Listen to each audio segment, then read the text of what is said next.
Welcome to Ear Biscuits. I'm Rhett. And I'm Link. Thanks for joining us in another biscuit from the road today, not from the round table of dim lighting, No. Rhett. We are at VidCon, and we're actually talking with one of the founders of VidCon, also New York Times bestselling author and one half of the Vlogbrothers, John Green. Now, I was so excited to have this conversation with John, as excited as I've been to talk to anybody on Ear Biscuits, not just because he was recently named one of the 100 most influential people in the world, linked by Time Magazine. Not just Really? because Not just by you. No, he's influential in my life, but top 100 in the world. And this is on Ear Biscuits, Link. This is happening on Ear Biscuits. Not just because of that, not just because Right. he's been a friend for a long time, and we've always looked up to the Vlogbrothers and what he and Hank do on the internet. Not just because he's got a book, The Fault in Our Stars, that has been on the New York Times bestsellers list for over 2 years. It's been at number 1 for over 2 years. And then he's got a movie that, as of the time we're recording this, it's made over $100 million. The movie based on his novel that was adapted, The Fault in Our Stars. Well, then why are you excited? I'm just super excited. I was, because we've had the conversation. We know what we talked about, and we want you to be excited about it. I'm excited for him, and I was excited to talk about all of these things that are happening, all the success that he's experiencing, and the way that YouTube is such an integral part in him getting there. Just to get back to The Fault in Our Stars, if you don't know much about it, the plot follows two teenagers who fall deeply in love after meeting at a cancer support group. Here's a clip. What's your name? Hazel. And what's your full name? Hazel Grace Lancaster. Why are you looking at me like that? Because you're beautiful. Oh my God. Let's go watch a movie. What? Huh? I'm free later this week. No, I mean now. You could be an axe murderer. There's always that possibility. And you might know, before the success of The Fault in Our Stars, and probably even a bigger part of what John is all about, is what he does with his brother Hank, the Vlogbrothers. I mean, these guys have been an inspiration to us. They essentially started back in January of 2007 with something they called Brotherhood 2.0, which consisted of daily back and forth vlogs. They communicated with each other through vlogs. They said, we're not going to have any texting, but we're going to communicate with each other every single day emailing for a year, back and forth. Right, and then if they didn't meet the requirement of making their video for that day, they had to undergo a physical punishment that they agreed upon earlier. And they did it for the whole year. After the year was up, they continued, and they changed the frequency of them, and they still do them to this day.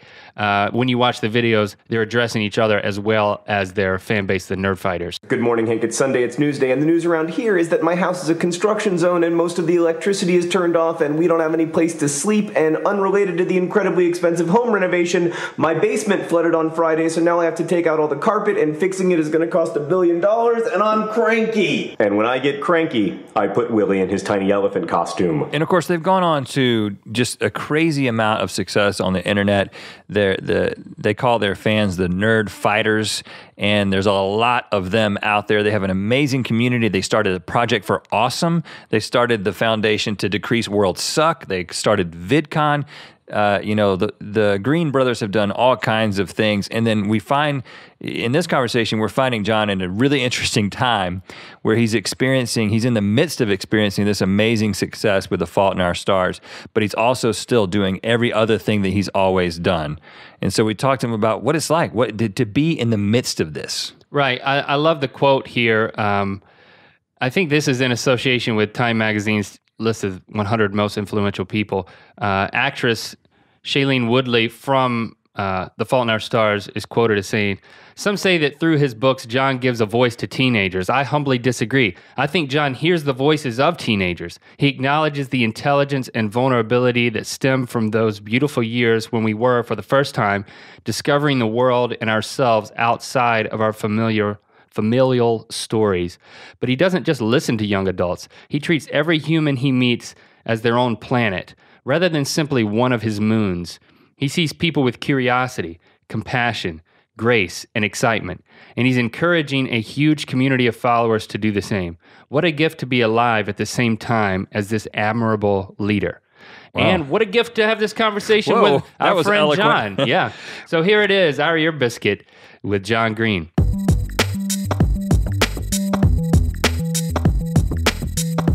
You were just telling me that you're like coming off a marathon, and I don't know, you're not at a finish line, but VidCon is usually a crazy time of year, but putting in perspective of everything that's been happening to you and your family. Yeah, VidCon feels great, but yeah, it feels downright relaxing. Really? No, I'm happy to be here, but I'm very excited for Sunday. We're going on. My wife and kids and I are going on vacation, and that'll be really nice. So, nice. Yeah, we're just gonna really just have some downtime as much as we can. How old are the kids now? 4 and 1. That's not a vacation. No, well, you're right. It's not vacation. It's just a different kind of stress. Yeah. Okay. But a really welcome kind of stress. Yeah. But you're right. It's not properly relaxing. I mean, mine are 10 and 5 now, and that's just now getting to the point where it could be considered a vacation. Yeah. Yeah. So you got both, some time to go. I'm excited for when they're both potty trained. That's going to be amazing. Well, hopefully one is now. Oh yeah.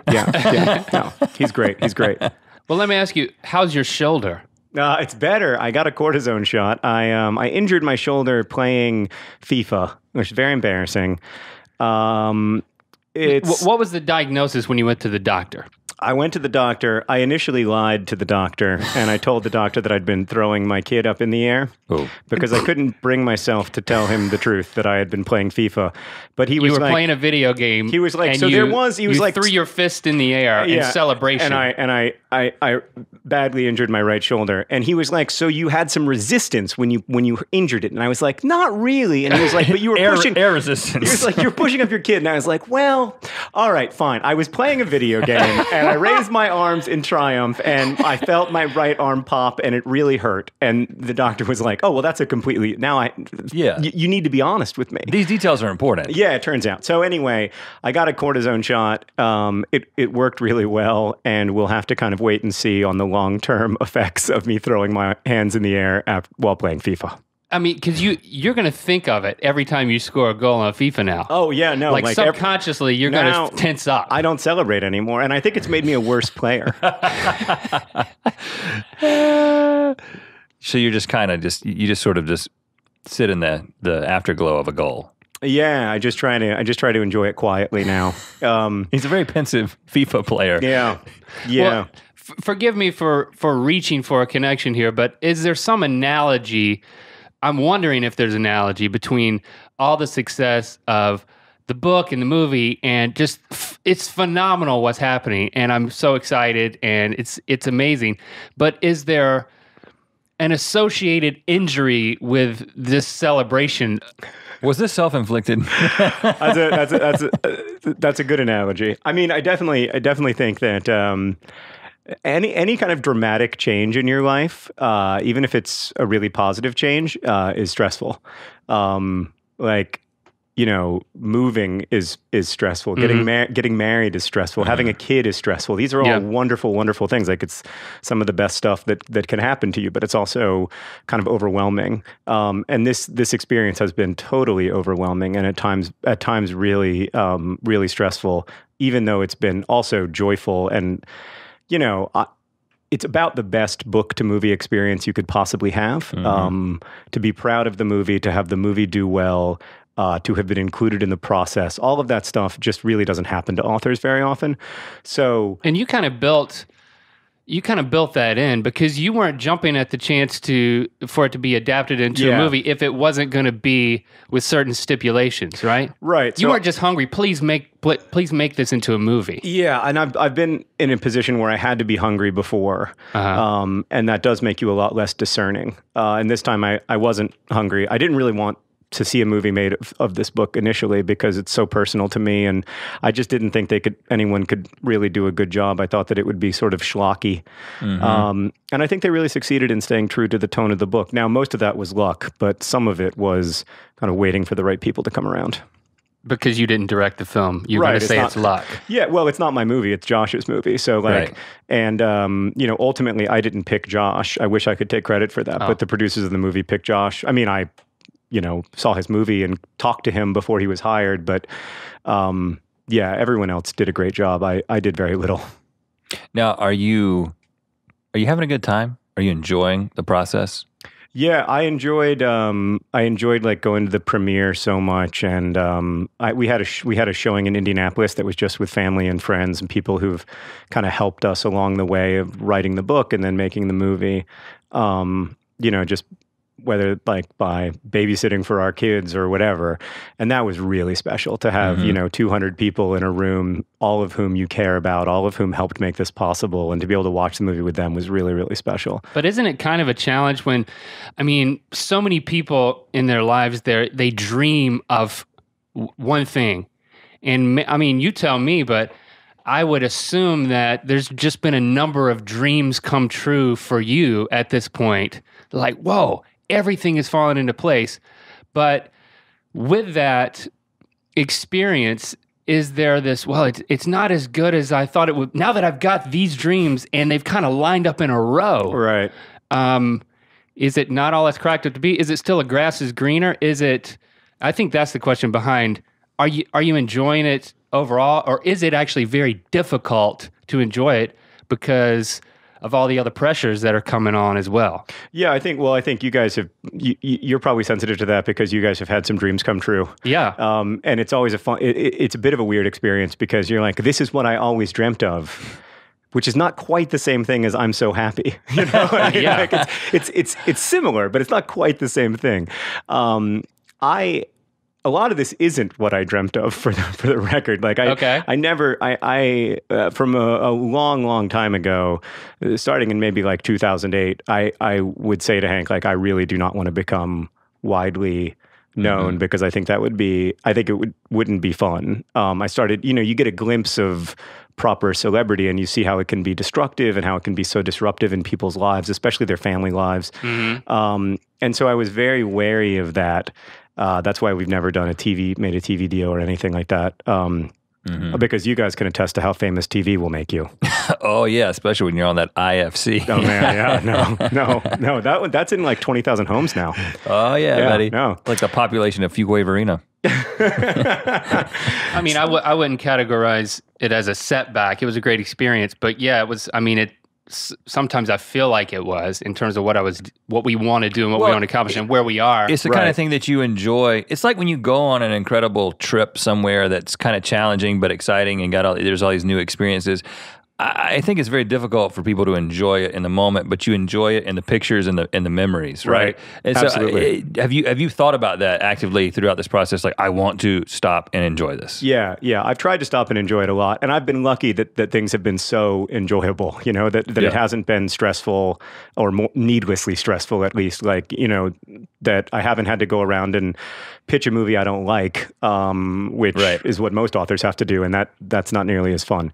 But I have taken time to enjoy it, but I think that I will enjoy the pictures more. Like, I think inevitably looking back on something, you can look back on it with such unambiguous fondness because you're not tired anymore, you're not stressed out anymore, you're not thinking about when you have to get up in the morning or the fact that your stomach hurts anymore. You're just really enjoying it. So I'm okay with that. I've always been like, I don't know, there's something about being a novelist that makes my whole life oriented toward the past a little bit. Like, I like having written a lot more than I like writing. I like looking back on a writing experience a lot more than I like being in it. So I don't mind enjoying things in retrospect. Right. Now, and there is this romanticized version of the life of an author, right? I picture you in a cabin somewhere with there's no electricity. You're writing like a Gandalf pipe. On a typewriter by like a lamp oil. You're smoking a pipe. Yeah. I think everybody has this picture. It's like, okay, well, now you've reached that level, right? Okay, you've got this smashing success. Now we're all going to read the next thing that you write. But we all know that there's a lot of other facets, right? So there's so many other things that you're involved in, and you haven't slowed down any of that stuff. So is there this temptation now? It's just like, oh yeah, I could do that. I could go spend a week with a crazy woman somewhere, and she might hold me hostage for a while. Right. I feel like a lot of your understanding of being a novelist comes from misery. I was just thinking that even before you said that. I was like, wow, somebody saw a movie about being a writer. Yeah, right. I do worry about the Kathy Bates coming to my cabin. That's why I don't have a cabin. Yeah, right. It's not worth it, man. Yeah. It's not worth the risk of Kathy Bates showing up. No, like I write in a Starbucks. I've written in the same Starbucks for a long time. I don't know. I want to keep doing all the stuff that we do. I mean, I do want to write another novel at some point. I like writing books. I like being inside of a story, but I really love Crash Course and Vlogbrothers, and I love the art assignment. Like that stuff, I'm really passionate about that stuff, and it's right in front of you. There's a fulfillment. Y'all know this. Like there's a fulfillment to doing something that goes up in a week or in a few days, as opposed to doing something that takes 6 months of work and then it's out, and then then there's always sort of that like postpartum depression of it's out and oh God.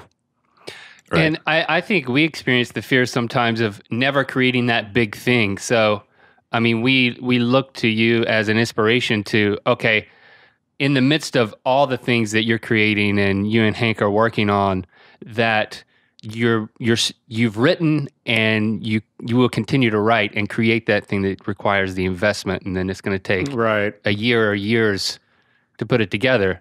Right. I mean, that is a challenge. Not procrastinating. Though. Right. Yeah. Like, how do you stay disciplined even when you have other work? And when your other work is quite fulfilling. Yeah. Successful too. Yeah. It's doing well, and like, there is that challenge for me though. They're so separate. Like the passion that I feel for writing is so different than my like interest in online video. Because it's one part of me that wants to like be in my basement, 12 or 14 hours a day. And then there is another part of me that's really started to like collaboration as Crash Course and the other things have grown to involve teams.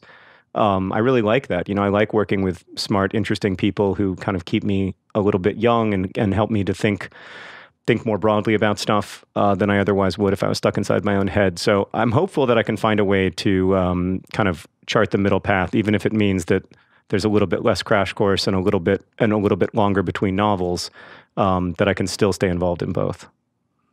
Now, I would say that you're probably, you and Hank, some of the least materialistic people that, I know. But we all know that, I mean, there's been some financial success with what's happened with The Fault in Our Stars. Yeah. Have you splurged on anything? Yeah. I bought my dream car a year after The Fault in Our Stars came out on the 1-year anniversary, a brand new cyber metallic gray Chevy Volt. I'm not kidding. Yeah, I know you're not. Well, I'm not laughing. Was I laughing? I'm sorry. I thought that was in my mind. It was five years of desperately wanting a Chevy Volt, and got rid of our station wagon and got this Chevy Volt, and it's so 0 to 20. It's just the fastest car in the world. It's all torque. It's like driving a super fast golf cart. Yeah, it's like the fastest golf cart in the world. Great. But it goes 80. It's like a golf cart that goes 80. It's so fun to drive, man. It handles so great. So yeah, I got a Volt. And then there's a lot of rednecks where we're from that have golf carts and lawnmowers that'll go faster than that. Yeah, well, definitely gas powered though. Yes. I was going to say, not electric. And definitely louder than a Volt. You can hear them coming from 3 counties away. So we did that. And then, we did, I don't know, we go on nice vacations and stuff, but no, we don't, I mean, Sarah and I don't have any particularly, we like art and we like books, but we don't have any particularly ambitious, non-philanthropic plans. Right. Has the success of the book and the movie created an imbalance in the Vlogbrothers? I think a little bit. That's a great question. You guys, man, it's always good. That's why I like this. That's why I like this podcast. I mean, that's an interesting question. It hasn't, because Hank doesn't care about material success at all. But it has, in the sense that there are all these people watching our videos who maybe don't identify as closely with Nerdfighteria as we're used to. And so they don't identify as people who are interested in Nerdfighter projects, and who are, kind of equally interested in both of our work. That's always been the hallmark of the Vlogbrothers channel, is that like there was never any competition. Hank and I never fought. That's pretty rare for a two-person collaborative. I mean, you guys have been very lucky, and Hank and I have been very lucky, but I think a lot of times it gets weird at some point. But we were very conscious of that going into the movie, and so I feel like now that the movie is... Well, what was you were conscious of it. Was there a conversation? Yeah. We had several conversations where we talked about what we were going to do about kind of the influx of fans who maybe aren't nerd fighters. And I think we both felt like some of them will become nerd fighters, which is amazing, and some of them will go on and like other stuff, which is good too. And we've just been trying to stay true to that and to make... in this whole process, as far as possible, to make videos that are for nerd fighters. And hopefully we've been doing a pretty good job of that, so that the people who are really interested in the community and the project-based stuff will stay into it. Well, it's interesting. The answer seems to be very much focused on the audience, but there's the psychology of it within your mind, within Hank's mind. I know for me, and I'll just speak for myself. I won't speak for Rhett, but there's a thing in a partnership where, at least for me, there's a question in my mind of, am I contributing enough? It's not, am I the favorite in enough people's minds? Are half the tweets who say so-and-so's my favorite are me? As long as it's, because people will tweet that stuff, because you right? count it up Right, every day, at the end of every day. No, but am I want to be an equal contributor here, right? And that's something that goes through my mind. There's a psychology to that. Well, this is probably a good time for me to tell you that I'm working on a book about two teenagers that have cancer. So good luck with that. If that goes well, that sounds like a terrible commercial idea. That'll never work. I guess for us, we don't really feel that, or I don't feel that way, because I'm conscious of what I'm contributing. I'm also extremely conscious of what Hank is contributing. Hank works tirelessly, more than any other person I know. And so I never worry if Hank is, he may worry if I'm pulling my weight. I'm sure he does sometimes, but I certainly never worry if he's pulling his, because he just, he is absolutely indefatigable when it comes to finding new stuff to do, finding new stuff to share, finding new ways to make educational material. Like he has no quit in him. And so, no, I feel like we contribute very different things, and that's been a lot of the strength of it, is me knowing what's mine and him knowing what's his, I think that's definitely a part of the maturation process of a duo. Yeah. We're a lot more like brothers than we are friends in a lot of ways, having known each other for so long. But yeah, I think a big part, even though the past decade, is like specialization between the two of us, and you're kind of like, oh yeah, when Link takes this, it's better. When I take this element of it, the final product ends up being better. I think that's been a big thing for us. Yeah, you got to learn to trust each other. Yeah. Even when you don't necessarily agree, if it's someone else's. But I'm like, well, that's Hank's thing, so he's probably leave room for their strength. Yeah, his strength. Right, exactly. Got it. Yeah. Now, were you guys? I've read that you guys weren't close as kids. No, we really weren't. We in the sense that we were it was just the two of us, so we were kind of close just because we lived in the same house all the time. 2 years, 3 years apart. 3 years apart, but I went to boarding school when he was 11. I was 14 and he was 11, so I didn't know him past childhood. And then we didn't really, we liked each other a lot. I think we had great admiration for each other, and I had a lot of admiration for the work that Hank was doing back, after he graduated from school. But I didn't know him well until Vlogbrothers. And now, of course, I know him arguably too well. Right. Okay, so I'll get back to Brotherhood 2.0, but just to kind of, when you went off to boarding school, and then from there, what was life like for you there? It was great. I went to this weird, very progressive boarding school in Alabama that was responsibility oriented. So unless you did something to get your privileges revoked, you had a lot of freedom. And it was co-ed, and it was very open and liberal, and everything that you don't picture when you picture rural Alabama. And why did you go there? Well, I was a kind of a terrible student. That was reason one. And then also I had a lot of social problems. And my cousins had gone there. A couple of my cousins had gone there. And so I really wanted to because I thought my cousins were cool. And I also just wanted to start over. I wanted a place where people hadn't known me as this like massive nerd, for my whole life. And so this was a chance to start over. Of course, it turns out that you take your nerdiness with you.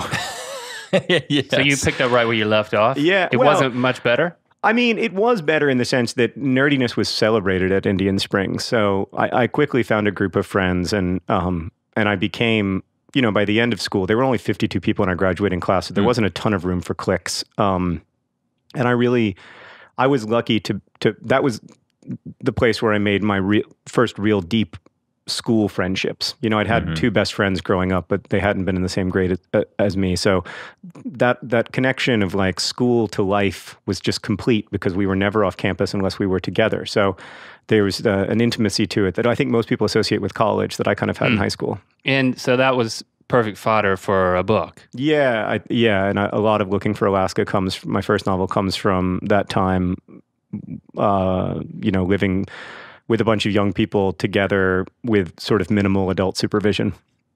Now, were you writing at that time, at those ages? Yeah, I like to write a lot. I wasn't very good, but I wrote for fun as well as for school. So writing was really the only, I guess, like productive extracurricular activity I had. The only thing that I did that wasn't bad for me. And I was lucky to be surrounded by really good writers in high school. I had good teachers, but I also had classmates who were, in retrospect, really, really great writers. Some of whom went on to be published, like Daniel Alarcon, but some of whom didn't. But it was great. It was a great environment to think about writing because there were so many people reading so much and writing so much and having lots of conversations about it.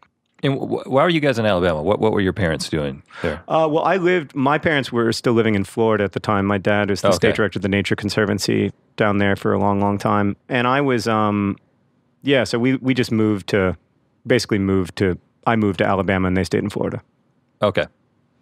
And then when you went to college, you studied early Islamic history? Yeah. So was that the name of the major? No, I was a religion major, but my area of academic interest, I guess, was early Islamic history. So that's what I wrote all my papers about. So what goes into that? I mean, in terms of the choice, what was the motivation? Well, I took one class I took an intro to religion class, and I took kind of an intro to Islam class, and it was just really interesting to me that there was this worldview that 1 billion people shared that I knew basically nothing about. I mean, this was in the late 1990s, so Islam wasn't really part of the cultural conversation in the United States. And so I just became really interested in it, and I wanted to learn a lot about it. I wanted to learn especially a lot about kind of the emergence of Islam and how it spread. I've always been interested in how ideas spread. And we like to imagine really simplistic ways of ideas spreading, but it's really, really complicated. So we always think that Islam spread by the sword, for instance, with the growth of the Arab Empire. But in fact, it's much more complicated than that. And a lot of times the conversion happened without any kind of war or battle or anything. But the reasons why it happened were equally complicated. So I just found that really interesting in my thinking about, how do I have an idea that gets inside of someone else's head? And then how do we have ideas that get inside of millions of people's heads? That was a very early but kind of modern example of it because it happened in, 622 CE. So this is what Ear Biscuits listeners come for. Well, a little bit of Islamic history. Oh yeah. But so it sounds like you came at a religion major from an academic perspective. But was there also a personal faith perspective because you wanted to be a priest too, right? Yeah, there was. I mean, I'm not a Muslim, but I'm Episcopalian. But I did. I was really interested in religion, and my interest in becoming an Episcopal priest was not primarily looking back about my personal faith. It was about my interest in theological questions and in questions of meaning and suffering and thinking that would be a good place to have those conversations, thinking that church for me growing up and especially in college, was a place to have those conversations about suffering and about hope and whether there was any meaning in human life. And that was Episcopalian. Your I'm still background? Episcopalian. Yeah. Like growing up with your parents, or No, like they were Methodists. It's all the same though when it's that like sort of lefty Protestant stuff. Got it. Got it. It's pretty interchangeable.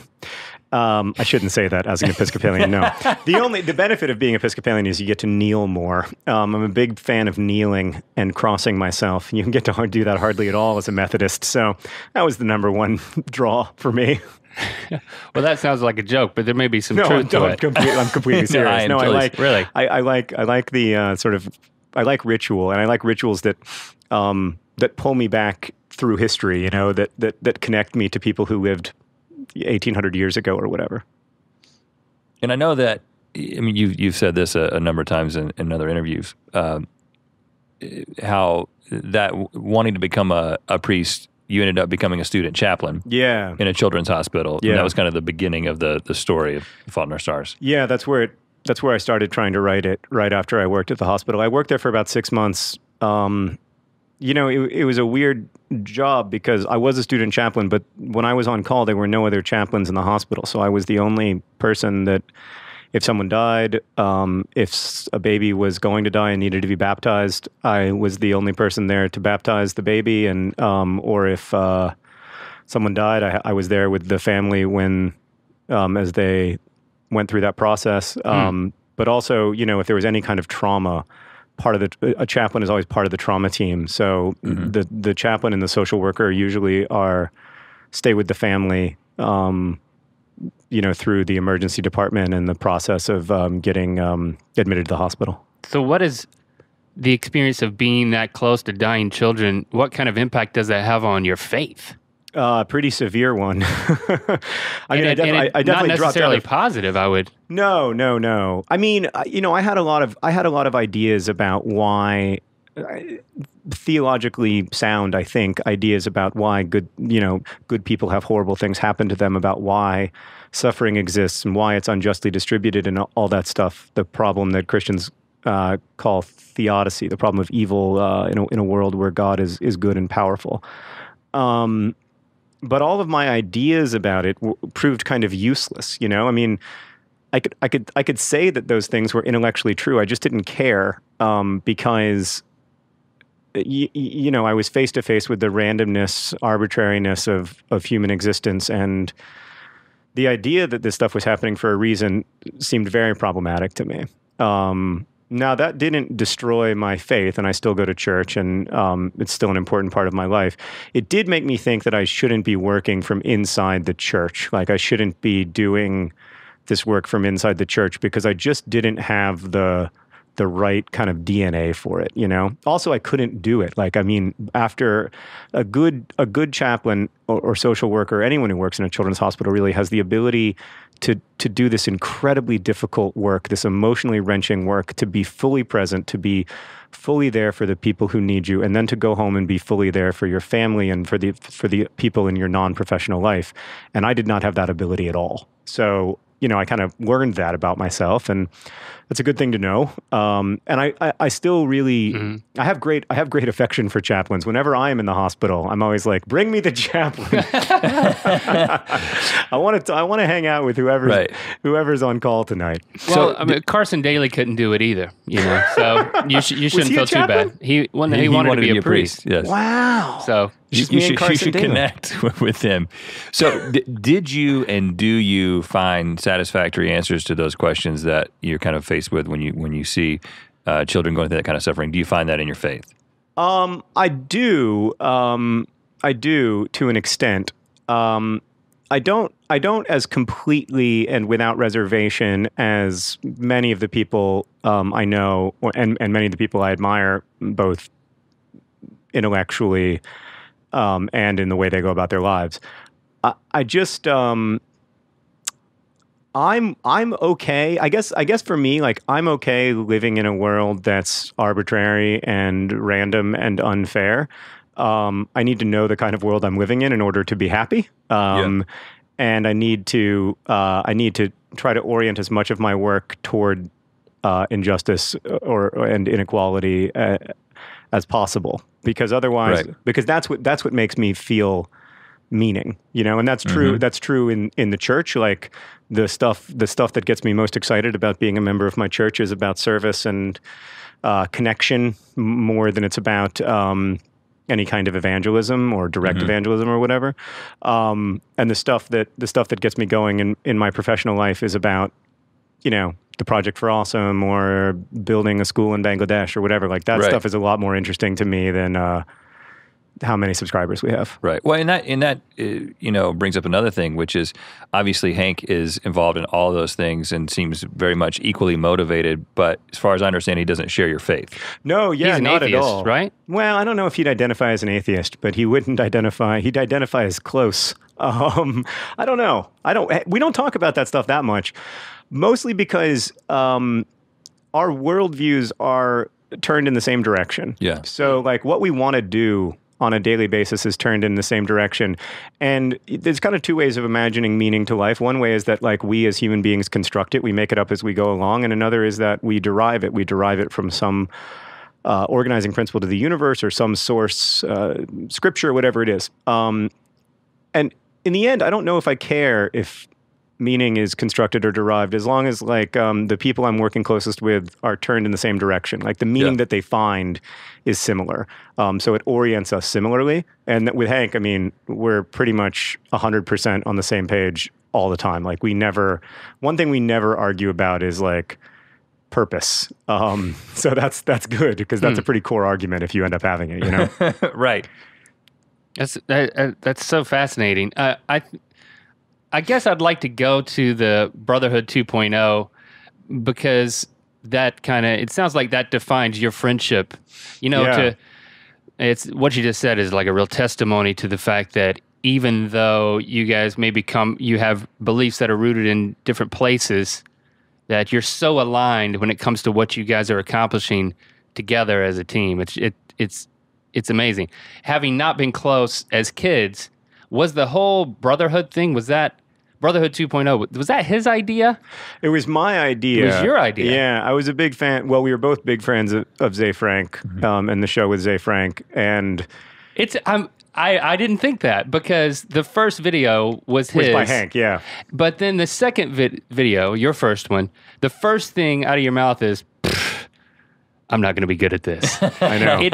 I know. To me, it seemed like you were saying, I don't know if this is a great idea, Hank, but I'll do it. It was my idea. My wife's not going to show her face, but so it was your idea. Okay. It was my idea, but I have to say that if Hank hadn't gotten enthusiastic about it, it never would have happened. So I was like, we should do a collaborative video blog that's like the show, but you only have half as much work because you're talking to each other, and plus then we could stop textually communicating and start, like, talking to each other every day, which we hadn't done really, because we only talked over text. So was Zay's show done at that point? No, it had 3 months to go. It had 3 months to go, but everyone knew it was going to end. Okay. And so we were kind of thinking about the future and how sad we would be.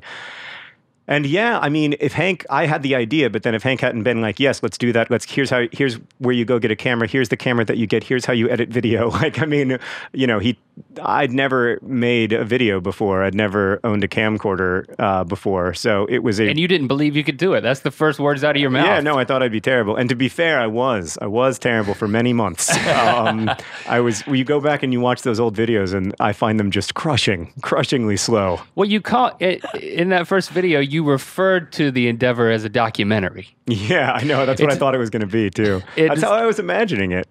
Right. Yeah, but it is not. I mean, maybe it is. It's kind of it's a document of our lives over many, many years, which is something I'm going to be so grateful to have. And I think I think that my kids will be so grateful. I hope to have, But, almost from the beginning, we saw it as a project with an audience, and an audience that we had to engage with, and that doing stuff, even if it was only a couple hundred people, doing stuff with those 200 people was going to be a lot cooler than anything that we could do just with each other. Like, just talking to each other was not going to be as interesting as actively engaging the people watching it. So I'm assuming you got some of that the idea of an audience and or just almost creating a movement with the way that Zay kind of dealt with everyone who was involved and all the ideas that he had. Absolutely. So when you started, you had that in mind, like this is community building.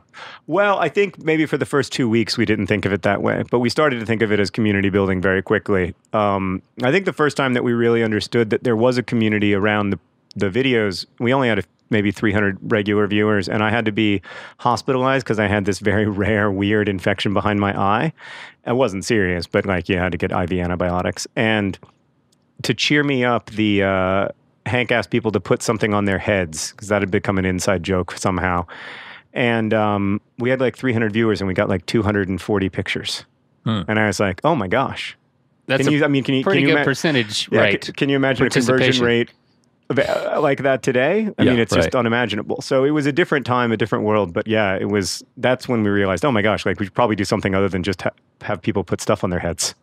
Well, and because of that, your eye got fixed. Yeah, it did work. Look at me now. Still 2 eyes.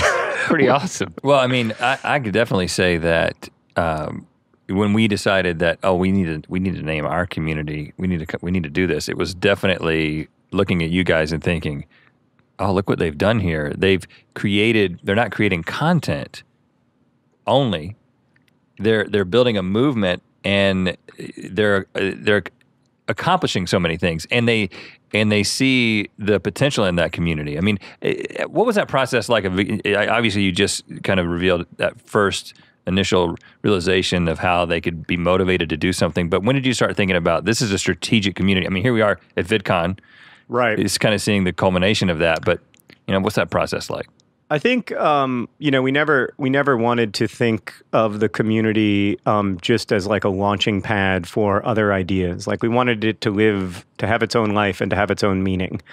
But I think VidCon was really the first thing that emerged out of Nerdfighteria that became much different from Nerdfighteria and much larger.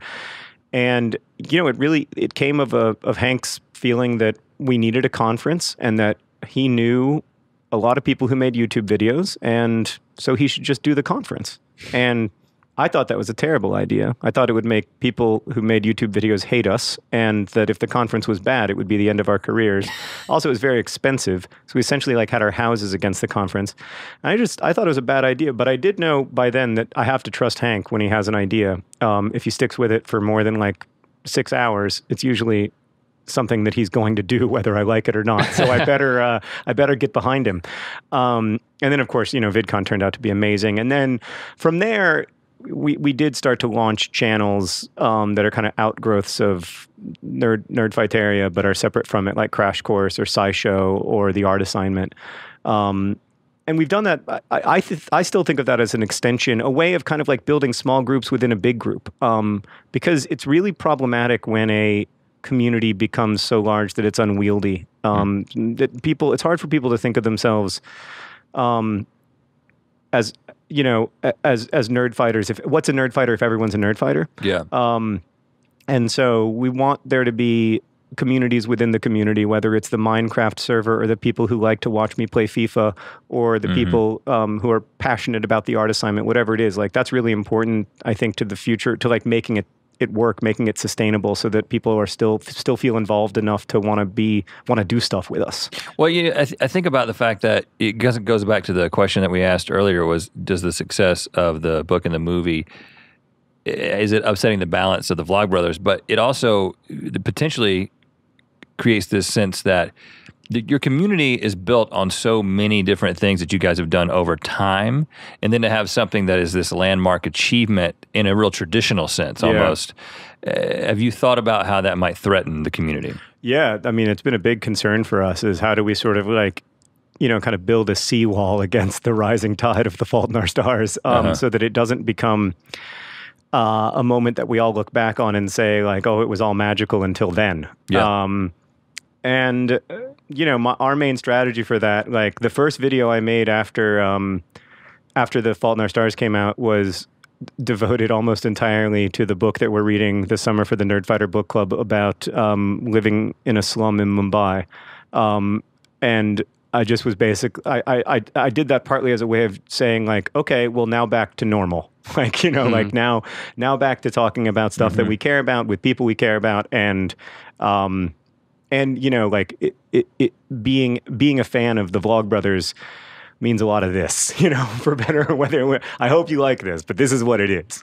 Right. Instead of trying to orient ourselves to the most possible viewers, I think that in that respect, we've taken inspiration from you guys because you were very conscious about choosing community over virality at some point, and using virality as a way to build community instead of using community as a way to build virality. And I thought that was really smart, and it also it also made me like more of a fan, if that makes sense. Like it made me more interested in your work, instead of it just being like, oh, I know I can go there to see a funny video. It was like, oh, I like those people.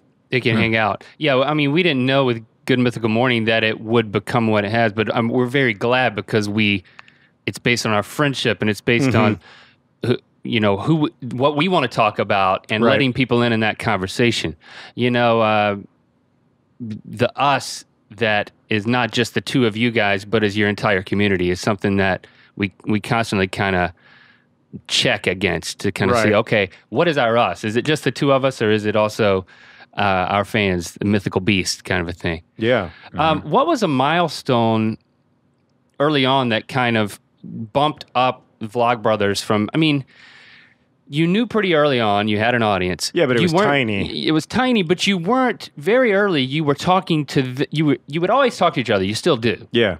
But you're not really. You're talking to everybody. Yeah. You just have this like innate way to address each other in the right moments of your vlogs, but then you're talking to everyone. It's an interesting talent. Yeah, it's a weird balance. When it's I first a weird started, thing that no one else really has to do. I know no one else has to say good morning, Hank. It's Tuesday. Yeah, I've said good morning, Hank. It's Tuesday on something like 250 consecutive Tuesdays. And when you say Hank, are you still thinking Hank? Or are you thinking everybody? But I just say Hank. I call them Hank. I do still think Hank, and I still think that Hank is the first and most important member of my audience. But I'm very conscious that it's not just Hank, and there are lots of times that Hank knows something that I have to tell everyone. So in that case, I try not to say Hank. In that case, I try to come out of that idea that it's just an open letter to Hank and be like, hey, Nerdfighters, Hank knows this, but Hank has a concert on Wednesday or whatever, What was the Philip DeFranco milestone? We had a few milestones. The first one and the first big bump was back in the days of featured YouTube videos. Okay, yeah. Hank had a video that was featured about the last Harry Potter book coming out. He sang a song about it, and that suddenly we went from 200 subscribers to 7,000 almost overnight. And then along the way, there were a lot of other bumps. There was a huge series of bumps, really, from Phil, where Phil would talk about the Vlogbrothers, how much he liked the Vlogbrothers. One time, I think the first time in a video intro, he referenced us. He had that old video intro where he would be, and he was very, very Zay Frank sounding back in 2007, as were we. And he mentioned the Vlogbrothers, and we got another several thousand subscribers then. But it was, YouTube still, I think, but especially then for us, was really about YouTubers helping YouTubers. There was very little, at least in my memory, there was very little of anybody trying to take anyone else's audience and a lot of trying to expand the overall size of the pie, which was really, it was a good, it was a good era in YouTube history. It felt like we were Hollywood before the studio system came in, like Hollywood in the teens, where we were kind of making up the rules as we went along, and what we were doing was accidentally important to the future. It shaped the future. We just didn't know it at the time. And of course, I think more than anyone, Zay did that. Zay, by inventing the idea that online video projects could be community oriented, and then also by inventing most of the conventions of the vlogging genre, which he had no idea he was doing at the time, of course. Right. It's amazing. It's amazing how like you said, how much Phil sounded like him in those early days. So did we. Yeah, I mean, and- almost everyone in 2007 sounded like Phil if they Right. were vlogging. Yeah, Right. And he said that. Yeah. Now, he also promoted the book. Was that Paper Towns or before? Yeah, it was Paper Towns. Yeah, He promoted Paper Towns when it came out. Did you know he was going to do that? And what happened? I didn't know he was going to do it, and it was responsible for it being on the bestseller list the second week. I mean, I think the first week that it was on, it was Nerdfighters, and then he kind of got it on for a second week just by talking about it and saying he liked it. And then it held on for a third week, and then it fell off. And I thought that was about as good as book sales would ever be or could ever be. I mean, that was amazing to me. The idea that my book could make the New York Times bestseller list was just... For any period of time. Yeah, It was crazy. I mean, I could never have imagined that. I certainly never thought about that when I was writing it. I mean, never occurred to me that it would be a book with that kind of audience. Well, and you pointed out in a Tumblr post that a lot of people have assumed, oh, well, this book was popular at The Fault in Our Stars because of your YouTube career, but you've explained that, hey, I had 4 books already out there, Right. and they would make it to the bestsellers list because of Nerdfighteria, then they would fall off in this one. How many weeks was it at number 1? It's still there, yeah. And how many weeks are we talking now? 130. I mean, it's insanity. Yeah, no, it's absolute so weird. Insanity, right? So weird. But you say, you kind of outlined the reasons why, and it's things beyond, well, it's actually kind of simple. I'll let you... Yeah. It is things beyond Nerdfighteria. That said, it never would have happened without Nerdfighteria, right? If I hadn't had this audience, it never would have happened because the initial activation energy never would have been there. I mean, we sold 80,000 books in the first week, and that was entirely because of, or at least primarily because of Nerdfighteria. I mean, I'd like to think that I had some people who just like my books, but let's face it, not that many. And you committed to signing every pre-sold copy, which turned out to be 150,000. Yeah. Well, 150,000 that you signed. I did. And I did. Did Hank also sign the books? Hank put little Hankerfishes in 5% of them, which was still a huge undertaking. I mean, that's still a lot of books. It was. I think and it's Sarah did the same thing. books. Yeah, she did a Yeti too, right? Sarah did it on a few hundred. Yeah. Okay, but you went all 150K. I did. And so obviously, that's nuts. I don't know how that's possible that you actually did that. I don't believe that you did, but it's okay. There's a stamp involved. There's a machine with a stamp. No stamps. I did it. It took 2 months. It was really enjoyable. I might do it again just because I found it so relaxing. Like, I'm sure you guys know this. Like, our work can be very stressful, and like on some level, you're never not working. But when during those 2 months I was signing, like people would call and I would be like, I'm sorry, I have to sign 150,000 sheets of paper, so I can't. We'll have to talk about this later. It's a different kind of writing, It's just your name. It's just writing the one thing, right? Yeah, like Jack Nicholson in The Shining. It comes really easy. But I mean, the point is, yes, without Nerdfighteria, it wouldn't have had this huge bump before anybody could even read it. Right. It had that initial energy, but the reason that the book has hung around is, I mean, it's partly that people like it. It has very good Goodreads ratings, much better than any of my other books. So I think people have responded to it generously. And then I think it's also partly that, this is underappreciated by us on the internet, but the IRL people worked IRL hard to sell a lot of IRL books. So I think, I had an amazing and still do amazing sales team around that book. And Penguin just believed that they could force it down people's throats, and if they forced it down enough people's throats, that it would catch on by word of mouth, and that's what they did. I mean, it was a great book. It is a great book, and it's just a confluence of everything working correctly. Yeah. I think that's what you said at the beginning about the movie and then so now you've cursed. Who knows how many different industries with the expectation. People in suits in all types of industries are now expecting. They're throwing you around in so many rooms. If you've got a website or a YouTube channel, plus you get that DeFranco guy to mention you 3 years earlier, and then and what else? And it's right. They all in Hollywood. They all think it was because of my Twitter. Because they don't really know about YouTube in Hollywood, So they're just like, man, he has a lot of Twitter followers. He must have told them to go to the movie, and they must have gone. Right. And I'm like, they want to boil that down. You're right. It was Twitter. But the inescapable truth is none of it works if it's not good. It has to be good. It also has to be authentic. Like you know, you have to really genuinely want to talk about something and want to connect. You know, it can't just be about a desire to, oh, like this is a way to get rich. Like first off, it's a terrible, terrible way to get rich. And it's just not, if you want to get rich, like go move the big pile of money around and try to make it bigger. Like that's the way to get rich. Like this has to be about a desire to genuinely connect with people and to have real conversations that matter to you. And if it's not, then I think it never works.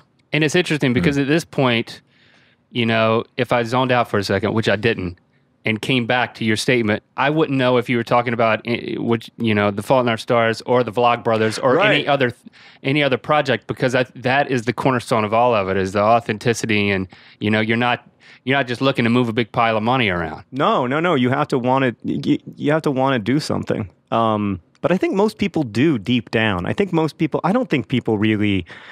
I think most people want to do work that matters. And there's lots and lots of ways of doing that. I mean, and it doesn't, for many people, for most people, it doesn't get to be their profession, you know? So, but I'm always amazed by people who aren't defined by their profession in the way that I am, you know, who just go out and do volunteer work, and it's just something that they're very passionate about, and they find a lot of fulfillment there.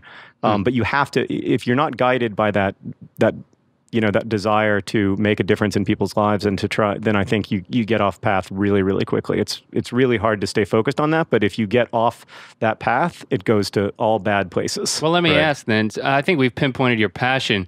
What makes you angriest?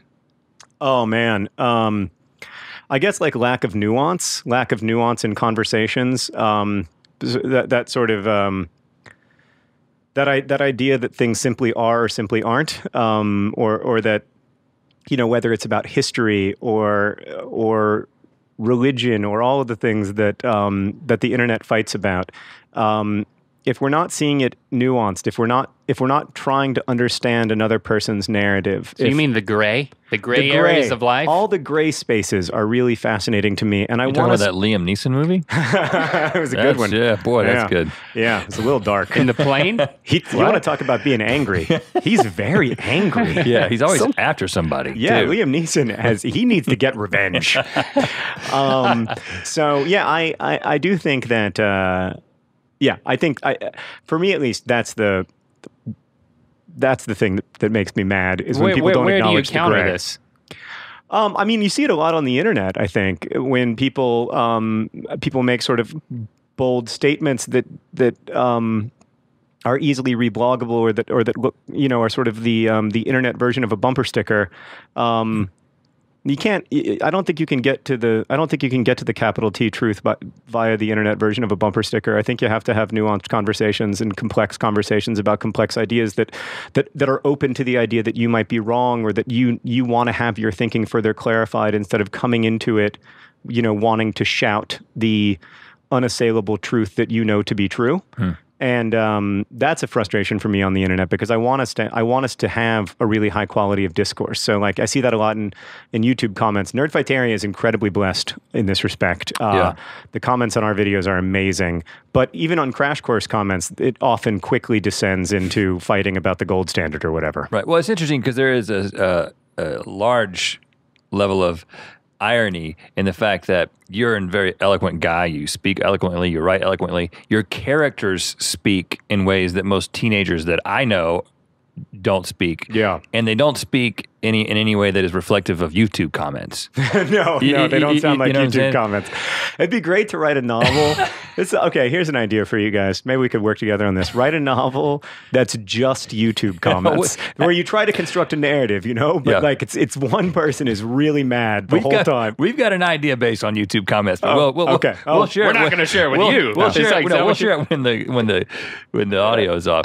Oh, that's a teaser. But you know, I thought about that, and that was one of the observations that my wife made as she was reading the book, was that she's like, the way they speak to each other, it's almost like you're calling people to a higher level of discourse. Is that intentional, or is that just how you want your characters to come across? Or I mean, I do. I want them to. I'm more interested in them sounding like we feel like we sound.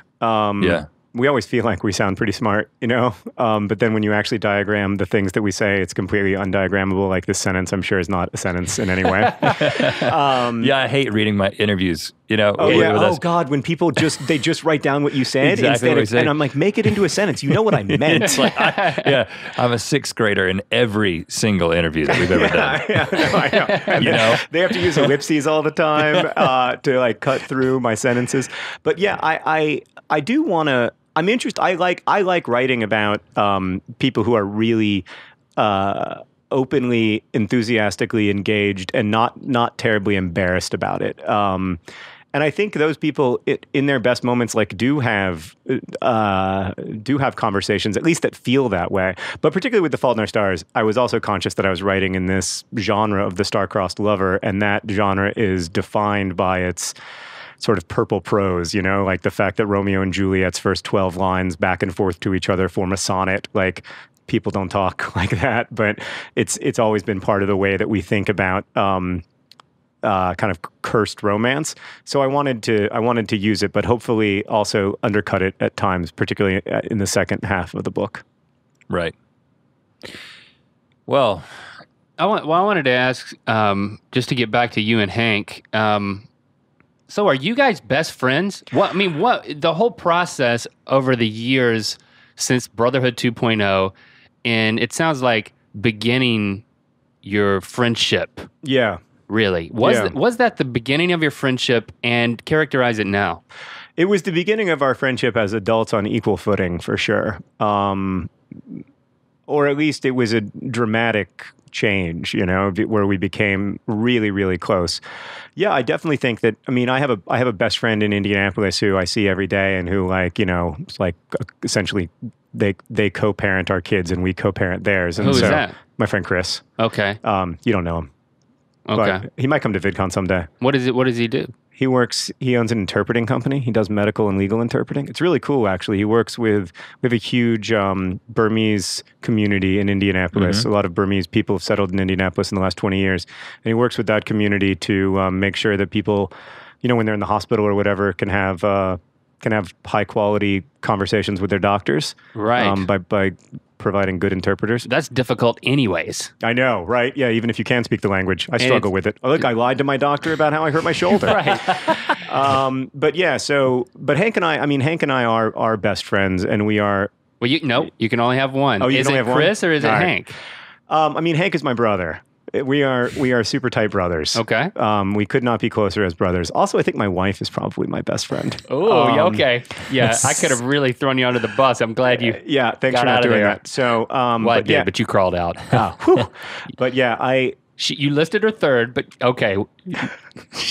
I have 7 best friends. now that I think of it. Yeah, no, Hank and I are just so close that it doesn't seem. I mean, we're like, I can't imagine working without him. I can't imagine.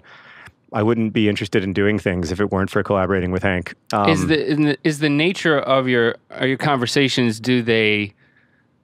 Are they ever like friends, or is it because you're business partners too?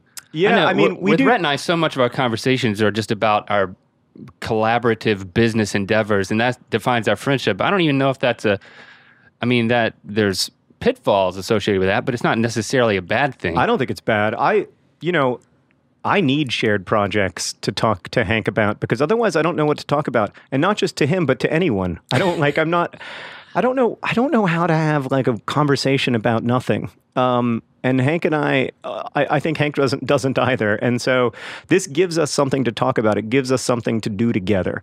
It's like, you know, if I always think it could have been model planes. You know, it could have been that I build the model planes and Hank paints them. What? It could have been anything. It could have been. But you said model planes. I'm really into I'm fascinated by people who like devote their lives to model planes or model cars or whatever. Like people who really are really passionate and like they come home from work. Yeah, because they work. could be as big as this couch. Yeah, I know. And people the people or the planes? both. Well, yeah. They come home from. There's a linear relationship. Okay. They come home from work or whatever, and they've had a long, hard day at work, and they think, you know what I would like to do to calm down? I would like to build a model plane now. And I think that's really cool. And yeah, so Hank and I could collaborate on model planes or whatever, but like we need to collaborate on something in order to stay close. Oh, yeah. Well, there's that. We talked about it a lot. There's when you have a shared goal, that you're willing to work through things that if the only goal was just to maintain the friendship, at some point you'd be like, okay, well this has gotten frustrating after 30 years. Right. You know? I mean, it's almost like a marriage.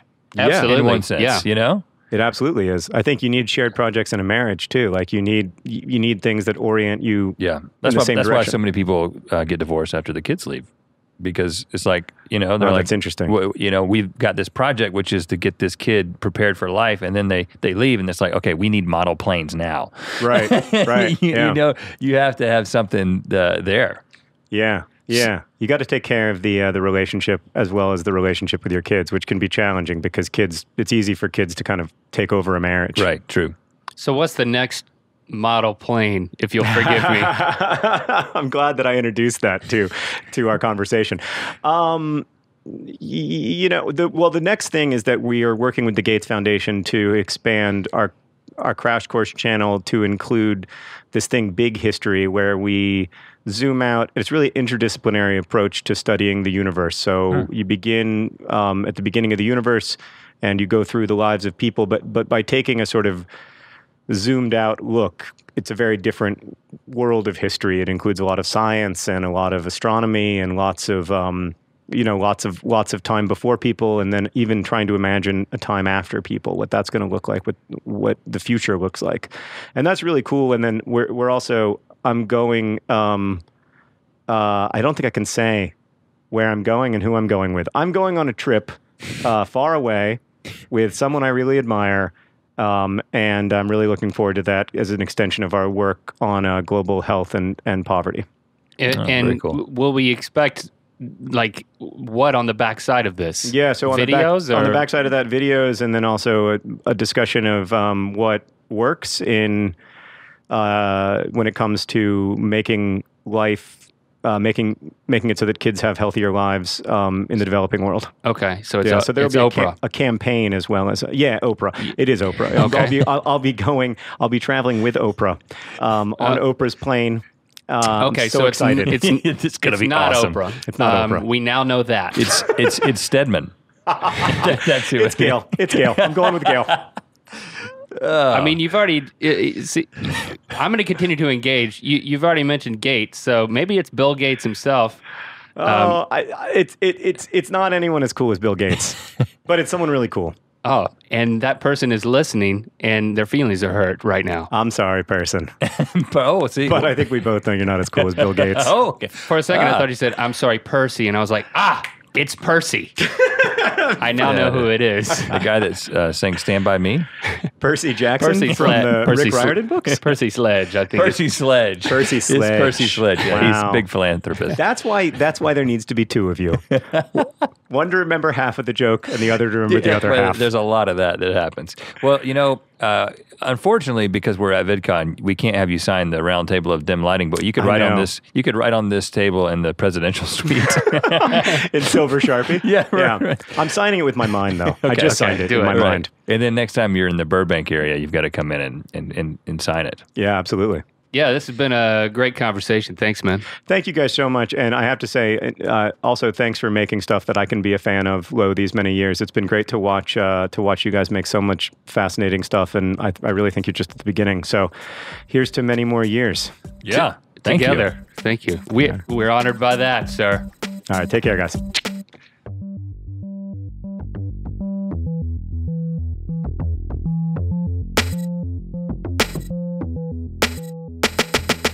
And there you have it, our ear biscuit with the one and only John Green. You know, it's just confirmation talking to him in the midst of all this. It's just confirmation of how great a guy he is and how down to earth he is and how. Well, he's obviously smart. He's very smart. I think me and you together we're about as smart as John Green. Like if you combine us, and that's why we that's didn't. what it was an equal conversation. Well, no, that's why we didn't let Hank be there. Oh, exactly. It was like we're going to interview Hank. We're not doing separately at a later not the date. Vlogbrothers at the same time. Definitely, we're not that stupid. Yeah, or we don't want to look that stupid.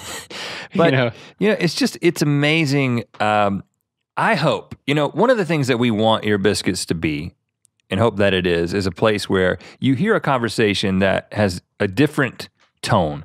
We talk about slightly different things, and I hope that we just haven't regurgitated and done another typical interview that a lot of people are going to do with John. But I hope that, I know that what I got was just some insight into the fact that, yes, the media may see this guy as the author of The Fault in Our Stars, and he is very much that. But hopefully what we've kind of, revealed is that he's so much more than that. Not just as a person, but as an artist, as a creator, as a person who is just such a voice in so many ways to our generation, really. And he sees himself in that way, and it's refreshing. He hasn't just checked out because he's had a huge success. Well, the fact that it was, we're friends, like acquaintances / friends, but we sent an email about being on Ear Biscuits, and he replied, and he was like, yes, it's like, I appreciated the fact that we were still able to get through to the guy, and he graciously accepted our invitation. It was no different. Sitting down with him at this VidCon was no different than sitting down with him at last year's VidCon, in spite of what he's experienced. And I personally appreciate that. And I know you probably do listening. It's great when great things happen to great people. Let John know what you think of this Ear Biscuit. Tweet at him. It's at Real John Green. His first name is actually Real. We didn't talk about that. Yeah, it's weird. But his middle name is John and his last name is Green. Real John Green on Twitter. #Ear Biscuits. Let him know what you thought. Also, rate us on iTunes. That's always helpful. Comment on SoundCloud. We appreciate it. Yeah, and keep a lookout for my new book, as I already mentioned, about 2 people with cancer. You know what? 3 people with cancer. Screw it. I'm going with 3 people, 3 teenagers. Still teenagers. It's a love triangle, but they all have cancer. And I'm really hoping that it's really going to do well. And you are shameless. All right, guys, we do this every week, as you know, except next week. We're taking a 1-week break from Ear Biscuits, but rest assured, the following week, we will be back with another biscuit for your ears. Thanks for listening.